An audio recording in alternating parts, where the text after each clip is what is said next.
সাদিক কায়েম বৈষম্য বিরোধী ছাত্র আন্দোলনের কোনো সমন্বয়ক ছিলেন না। 5 অগস্ট থেকে সমন্বয়ক পরিচয় সে ব্যবহার করেছে। কথাটা নাহিদ ইসলামের। ছাত্র শক্তির গঠন প্রক্রিয়ায় শিবির যুক্ত ছিল। সাদিক কায়েমের এমন বক্তব্যকে নাহিদ ইসলাম মিথ্যাচার বলেছেন। এছাড়া ফেসবুকে দেওয়া এক পোস্টে সাংবাদিক জুলকারনাইন সায়েরকে ইঙ্গিত করে নাহিদ লিখেছেন, সায়েরগং 5 অগস্টের পর বারবার চেষ্টা করেছে আমাদের বিরুদ্ধে পাল্টা নেতৃত্ব দাঁড় করাতে। সেক্ষেত্রে সাদিক কায়েমদের ব্যবহার করেছে এবং তারা ব্যবহৃত হয়েছে। তবে জুলকারনাইন সায়ের পাল্টা এক পোস্টে লিখেছেন, জুলাই আন্দোলনের সম্মুখ সারিতে ছিল এবং 5 অগস্ট 2024-এর পর এখনো পর্যন্ত যে ছেলেটার নামে একটাও অসততার অভিযোগ আসেনি তার নাম সাদিক কায়েম।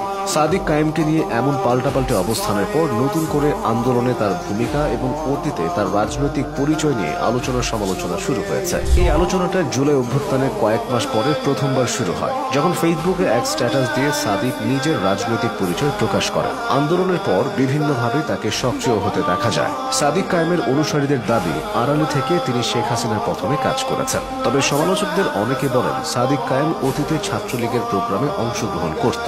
মূলত শেখ হাসিনার আমলে দীর্ঘ 16-17 বছর ঢাকা বিশ্ববিদ্যালয়